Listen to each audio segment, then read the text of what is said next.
ex-footballer Gary LIneker row threatens to topple BBC chiefs and hit asylum plan. It's in every paper, the front page, lots of double-page spreads within it. What do you think about this story, John? Do you think that's right? Do you think it's going to topple the BBC guy? And do you think it will also change the government's plan?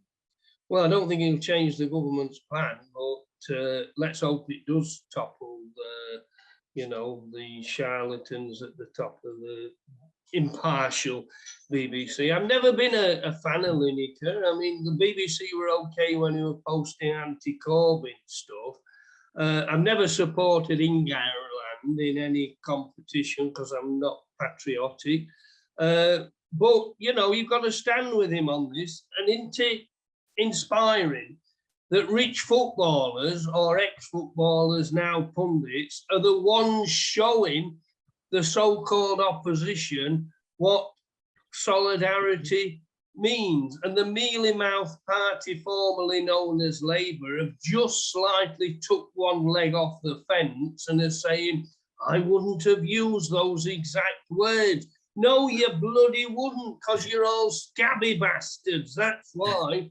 And thank God for footballers, Marcus Rashford, who led the fight on school meals, and LIneker.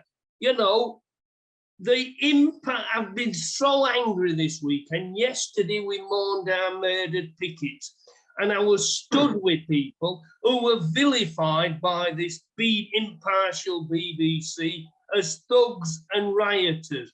These brave lads behind fleeing riot police, the footage was reversed as if it showed them attacking the police. There's never been an apology from this impartial BBC. They treat, all the anti-Corbyn stuff. You can tell I'm quite angry about this, everything. I'm glad there are a counter demo outside of their lavish headquarters in Salford, but I'll finish. You can talk about the football, you can talk about the weather, you can talk about the good guys in the news. You can talk about the talk shows with the famous and the clever, because everyone's entitled to our views. But just don't talk about the truth, Gary. Just don't talk about the truth. Well, you can talk about the wildlife, you can talk about your garden, you can talk about apprentices and cakes. But of course it's mainly football, holy football, that we're after. You can talk about the football all we like, but just don't talk about the truth, Gary. Just don't talk about the truth. We can talk about the managers, we can talk about the game, how sport is now for all, and discreetly cough when you talk about the money, and maybe just look the other way when the players take their rainbow armbands off. But just don't talk about the truth, Gary. Just don't talk about the truth.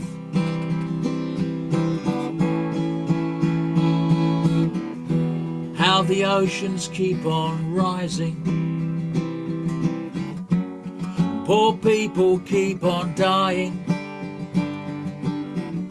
and the arms trade keeps on thriving,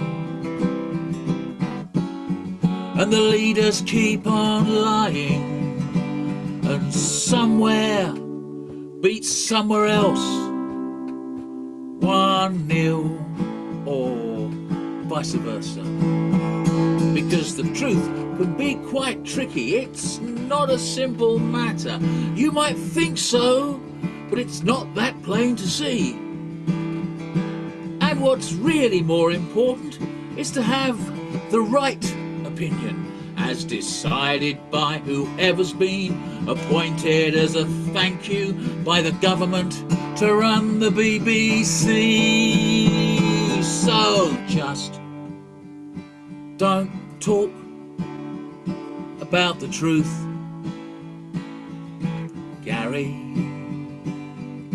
Just don't talk about the truth.